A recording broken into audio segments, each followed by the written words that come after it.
Shalom, shalom, shalom a todos que están mirando. Le habla Rabino Moshe Otero de los caminos de Israel y aquí en la continuación del Talmud esencial, la segunda parte de sacrificios. Hay muchos diferentes tipos de sacrificios clasificados en la halajá según los varios criterios.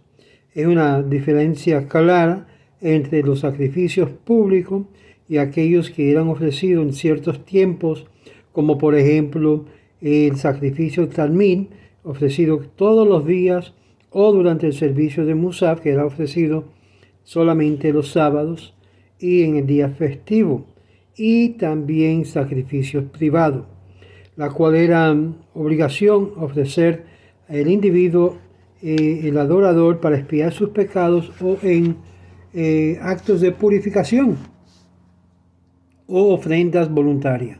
Esto también vemos que hay varias subdivisiones entre las ofrendas de Zevá, que era como cordero, vacas, buey, y también pájaros como, digamos, diferentes tipos de pájaros como paloma, etc. Y también lo que es la ofrenda de minja, que era de flor de trigo o de cebada. Además de todo esto, esta clasificación tenían diferentes santidades de sacrificios determinados por otros criterios. Por lo tanto, esta distinción entre las ofrendas de pecado, como en el día de expiación, cuya sangre era traído al lugar santísimo, juntamente con otros sacrificios, que era conocido también como el Santo Santísimo, en la cual particular santidad o dedicado era consumido solamente hasta el extent que podía ser algo comible por los sacerdotes del templo.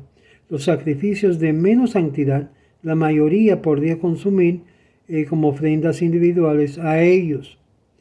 Kodashim, el orden de Kodashim en el Talmud, no solamente trata con sacrificios y varias formas donde el animal era o el sacrificio era descalificado, también trata con principios que trata de clarificar la naturaleza de varios pecados que llama por una ofrenda expiatoria.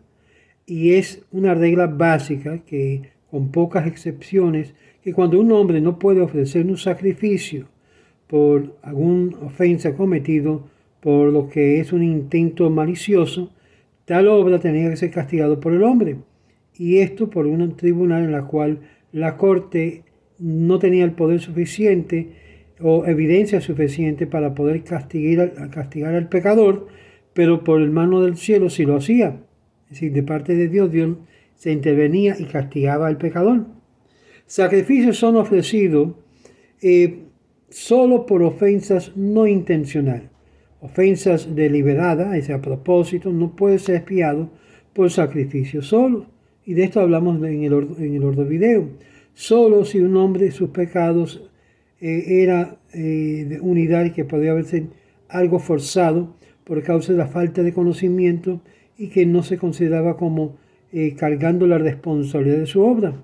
Cuando él ofendía, o era la ofensa, por causa que se olvidó la prohibición de la transgresión contra ella, estaba obligado de ofrecer un sacrificio. Y se asume que en el caso que no hay lo que es la carga de responsabilidad completa por los errores inadvertentes, no puede ser culpable o llevado a prueba por ella. Esta olvidadez resulta en lo que es una deficiencia interior y llama a expiación. Además, los sacrificios numerosos, los regalos voluntarios que eran traídos al templo y a los sacerdotes, muchos de estos regalos del sacerdocio fueron tomados del campo, como cosechas del campo, y no tienen ninguna conexión con el templo mismo. Perteneciendo al tema y la clasificación talmúdica de Zeraim, que es en sí semilla, Zeraim, vemos que esto también cubre lo que es el Talmud. Hay otros regalos que también es traído al templo por propósitos especiales. En los días de Moisés, Moshe Rabbeinu hallamos que una contribución de medio shekel era con el fin de mantener el templo. Sí, amigos, aún la manutención del templo era importante y era dado a un tiempo que se expresaba la edificación del tabernáculo, pero cuando los exiliados de Babilonia regresaron a Eretz Israel y comenzaron a edificar el segundo templo, se necesitó lo que es algo regular para la participación en el mantenimiento del templo, y era decidido que cada persona habría de tomar una contribución fija para el templo. Esta suma de dinero continuaba a ser conocido como la mitad de un shekel.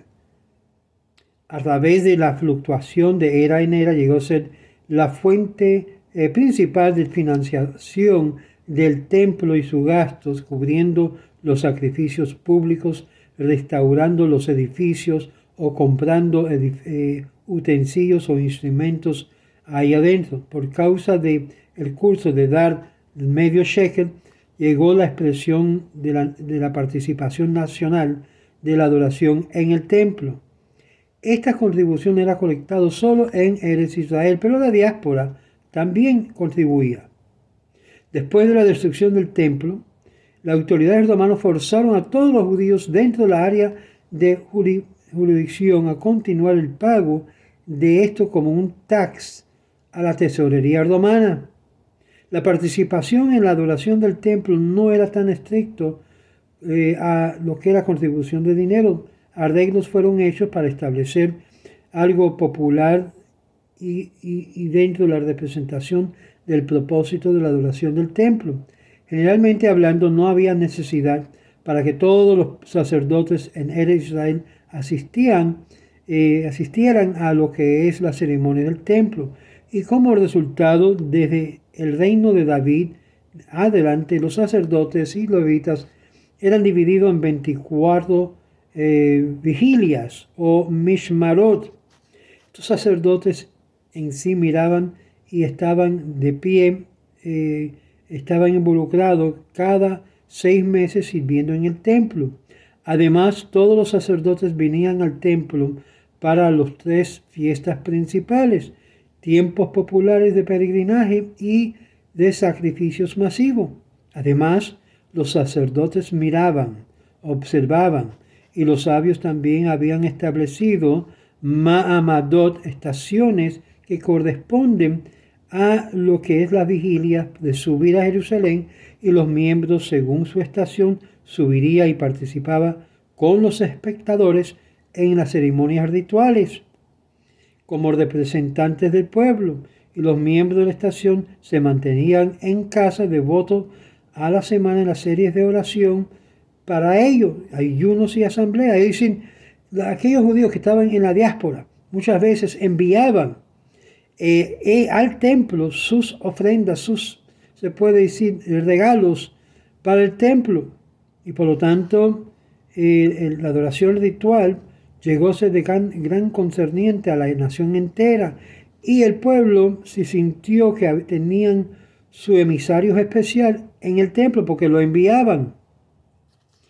Los gastos que se asumía para alocar al templo a través de este sistema de contribución de shekel, también su suma era de acuerdo a los votos y de otras maneras. Lo que una persona votaba para dar al Eterno se le daba. Tenía que haber algo de supervisión y no solamente unos arreglos confiables financieros, pero la actitud hacia el templo era lo que fundaba el templo. Las halajot especiales en este tema aparecen en la Torah misma, que tiene que ver una multa monetaria añadiendo 1/5 del valor básico, y ofrendas adicionales de expiación eran demandados con el beneficio no intencional del objeto, y este dinero estaba marcado para propósitos sagrados. Es decir, todo el tratado de Talmud de Meilá está devotado en esta clasificación de halajá y su tema, determinando exactamente en qué momento el dinero era contribuido y llegó a ser consagrado, y su utilización tenía que ser tomado no puede ser cuando eran tomados para lo que es robo, y por lo tanto, si todo esto lo clasifica el Talmud, que son las leyes según la tradición judía, desde los fondos del templo que fue tomado sagrado hasta su uso para su propósito específico, habían reglas, no había temor, no había robo, ni lo que es forma de fraude en esto. De hecho, el pueblo muchas veces marcaba el dinero en una caja con la propiedad del templo con el fin de prevenir el robo, que alguien entraba y sacaba. Los fondos del templo no era marcado exclusivamente para el sacrificio, el propósito de sacrificios. En el primer templo, por ejemplo, tenemos ciertos extentos, y en el segundo templo también, que había la tesorería del templo que servía como una exchequera nacional. El dinero era usualmente usado para expandir lo que es el servicio diario del adorador en el templo y los pagos de lo que es el salario del clérigo. Los clérigos y los oficiales asignados no era usualmente pagado del fondo público, pero en el caso que eran devotos todo su tiempo a este aseo, a esta obra especial, había ciertos permisos de la tesorería del templo. La restauración de la obra en el templo también era financiado de las contribuciones y donaciones, y la suma era alocado a la edificación de Jerusalén y a la ciudad, y se miraba tal dinero como algo sagrado a un cierto grado. En tiempos de crisis, como lo que estamos nosotros hoy, cuando no hay otra fuente disponible, la tesorería del templo también servía como un fondo de emergencia, particularmente cuando no había monarca y cuando el sumo sacerdote era en sí el regente político, como lo que ocurrió en el segundo templo. Grandes cantidad de evidencia es tanto a la estructura arquitectural de lo que es el templo, en el proceder y en el rito. También información fueron también proveídos por Joseph Flavius, quien él mismo era un levita, quien describe estos aspectos del templo, en la cual personalmente estaba muy informado y conocedor de estos materiales. Durante los sabios mishnaico también se sintió la necesidad de perpetuar los detalles de la adoración en el templo, y aquellos que lo devotaban a un tratado para describir el ritual, y también otro tratado a lo que es la descripción externa. En el segundo templo estaba basado en dos diferentes modelos. De una mano era reminiscente de la estructura del primer templo. En varios otros detalles era copiado por los modelos de lo que es el tercer templo, como visto por el profeta Ezequiel en la época verdadera de redención. Y esto muchos piensan que la visión que vio Ezequiel fue en sí la idea de que se tomó el segundo templo. Por esto, el segundo templo fue edificado con financiación considerable en medio de inestabilidad política, en la cual era para mejorar y engrandecer por la mano del rey Herodes, que fue un converso al judaísmo, y fue transformado en estructura más gloriosa en toda la región entera, y fue sentido en un tiempo que todavía no se había madurado la edificación del templo según la visión de Ezequiel, y por eso todavía queda la visión de Ezequiel de llevarse a cabo. El fundamento básico de los tres modelos advénticos está basado hasta un cierto extent en el tabernáculo que edificó Moisés en el desierto, en la montaña de Moriah. El templo fue edificado y fue llamado Har Babait, el monte del templo.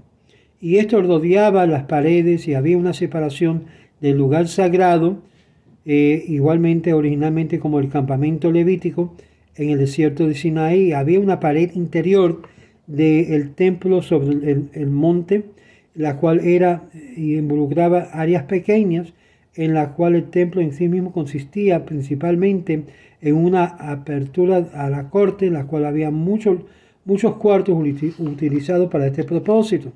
Había varios cuartos también como casas de almacén, en la cual se reservaba para los sacerdotes y por varios obras de preparatorio, por ejemplo, preparando el incienso y aún el pan, o la corte que se sentaba regularmente en el templo, o las cabezas del gran Sanedrín que también estaba ahí. Era principalmente la área más grande de la corte, conocido como Azará, que se reservaba para los adoradores que venían a orar y a ver las ceremonias de los sacrificios. Y había también un lugar llamado Esrat Nashim, la corte de las mujeres, por causa que ambos, hombres y mujeres, se ponían ahí de pie viendo. Había también una área bien estrecha enfrente de lo que es conocido Esrat Israel, que era reservado para aquellos que traían los sacrificios. Adentro estaba de pie un gran altar sacrificial en la cual los sacerdotes ascendían en un tipo de rampa y corrían. Tenían que tener mucha agilidad física. Pero al lado del altar había también otros instrumentos y utensilios necesarios para la ceremonia. Hacia el oeste del fin del templo estaba de pie un edificio alto de 50 metros en alto y era ubicado en el lugar Kodesh, en el lugar santo y el lugar santo santísimo.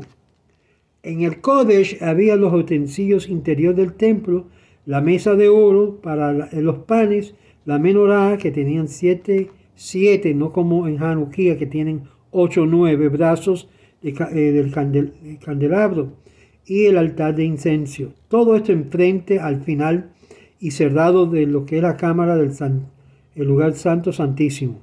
En el primer templo, durante el arca del pacto, era el lugar santo santísimo, y en el segundo templo era una cámara vacía. Solo el sumo sacerdote estaba permitido entrar en el lugar santo santísimo en el día de expiación, culminando la ceremonia en ese día solemne. Hacia el oeste el templo estaba ahí, el lugar de la dirección más santo, que era el lugar santo santísimo, hacia el oeste, al final del edificio, ya conocido como la pared o el muro de lamentación, la cual era la parte oeste del templo, lo más cerca del lugar santísimo. En esta dirección, las sinagogas modernas no mira hacia esta antigua planificación, pero está determinado con la dirección de Israel en Jerusalén, y todas sinagogas cuando uno está rezando, está siempre mirando hacia el este. Tiene que saber la diferencia entre el este, oeste, norte y sur. La parte más importante de esto, y esto lo vamos a ver, es la obra de sagrado en el templo era llevado a cabo por los sumos sacerdotes, los Kohen HaGadol. En tiempos antiguos, esta posición era la tradición de compartirlo de padre a hijos a través de ciertas familias seleccionadas del sacerdocio, y por lo tanto las leyes regulando este proceder y este esfuerzo fue hecho para asegurar lo que sobresale los sacerdotes en cada generación que eran elegidos a esta posición. La tradición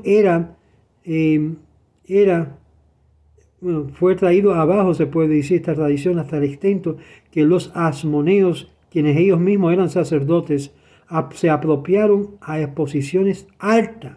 Aún nuestros sabios dicen que una de las posiciones que ellos se atribuyeron, que fue luego castigado por esto, fue el del trono de David, que en vez de ayudar a restablecer el trono de David durante el segundo templo, se apoderaron de ellos y refutaron cualquier potencial ascendiente o descendiente de la casa de David de subir y tomar lo que es la autoridad de la casa de David, del trono de David. Después que se levantó la dinastía de Herodes, en los días de los gobernadores romanos que llegaron a corrompir, la corrupción era involucrado aún en la asignación de los sacerdotes y sumos sacerdotes, y muchas veces eran galardonados al pueblo que pagaba enormes cantidades de dinero con el fin de comprar el honor. El sumo sacerdote jugó dos partes aquí. Uno era llevado a lo que era la obra sagrada en el templo, y el otro era obligado a observar las leyes rituales de purificación y asceticismo, que era estrictamente la que los otros sacerdotes guardaban.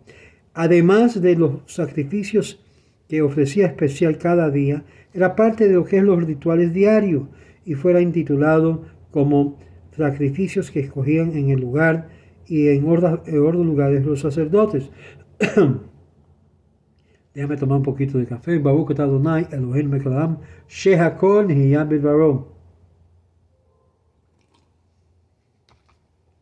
Esta obra básica era llevado a cabo en el día de expiación, que solamente era la responsabilidad del ritual del templo y de aquellos describidos precisamente en el tratado de Yoma del Talmud y otras fuentes, siendo que no había posibilidad de conducir en el día de expiación esta ceremonia sin el sumo sacerdote. Había posiciones especiales que daban la deputación de sumos sacerdotes, que ya estaba sustituido como sumo sacerdote si era incapaz de hacer su obra o cualquier otra razón. Además de esta obligación ritual obligatorio, sumo sacerdote también tenía supervisores supremos en el templo, en la cual eran todos clérigos del templo bajo su jurisdicción, y aparentemente fue asignado por él mismo. Durante la ocupación de los persias en la era Hasmoneo, el sumo sacerdote era de todo propósito práctico el que regía el país, era el gobernante del país. Le quitó lo que es la autoridad a quien le tocaba la casa de David. Estoy repitiendo esto por una razón. La razón por que estoy explicando esto es que cuando el templo va a ser reconstruido, el orden va a ser al revés, es decir, va a regresar a como estaba antes y ajustado y reparado a su fin apropiado. Por eso muchos creen que el templo tiene que ser edificado antes que venga lo que es el de la dinastía davídica a reinar de nuevo. Yo soy uno de estos, que sin el templo no puede venir el dirigente de la casa de David. La obra rutinaria del templo era supervisado por lo que es el sumo sacerdote, el diputado del sumo sacerdote, la cual era responsable con el fin y la disciplina. Había un clérigo especial seleccionado entre los sacerdotes que manejaban los detalles del asunto del templo, y cada uno llevaba una responsabilidad, una carga inmensa de particular de cada departamento, desde los sacrificios hasta aún el cuidado médico. El asunto fiscal era manejado por una red intrínseca de oficiales cuyas obras eran de prevenir el robo. Esto incluía 2 católicos que sobremiraban todo el proceso, y 7 amarcalim, administradores, 7, y 13 gizbarim, tesoreros. 13 notan que donde hay el dinero más se envuelve para estar seguro que están vigilando, que nadie se lleve lo que no está supuesto llevar. Y todo esto tenían las llaves, los gizbarim tenían las llaves de la tesorería, solamente estaba abierto. Sin embargo, los 13 estaban siempre presentes en todas las transacciones. Atención estricta era mirado sobre los conductores de los empleados del templo, en las cuales esperaba ser honesto y escrupulosamente honesto y un carácter irreprochable. Había una cierta jerarquía entre los sacerdotes mismos, que la cabeza de los que vigilaban supervisaban toda la vigilancia, llamado Rashbei Bet Av, y la responsabilidad de cada uno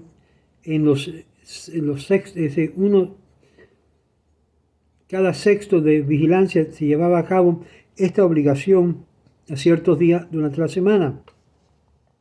Los ancianos también servían en cortes especiales de sacerdocio, y los sacerdotes más jóvenes eran eran los que aprendían de los que eran ya experimentados, y los dos juntos, los levitas, también tenían una guardia permanente en honor al templo. Y aquí terminamos el aspecto del sacrificio. Y voy a decir lo siguiente: hay un gran interés en el mundo, ambos entre los judíos y aún ante muchos temerosos de Dios y gente que no son judíos, de ayudar y apoyar la tarea de ver la reconstrucción del templo.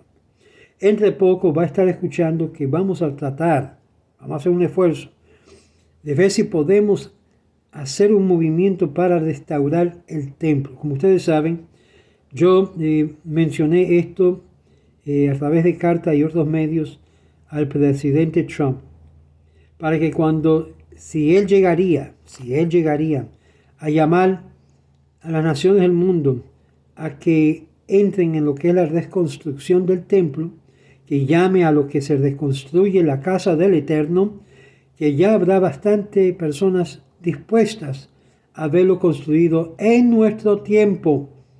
Esto va a causar cambio terrenal, cambio espiritual, cambio moral, y va a traer lo que es todo lo que el pueblo judío observante han querido y han deseado con todo su ser, que es el regreso de la presencia divina de una forma tan palpable como en tiempos antiguos, de traer también la culminación de lo que es la presencia divina, que es el ungido del Eterno. Ahora, obviamente, cuando se construye el templo, los sacerdotes y todo el sistema tiene que estar ungido.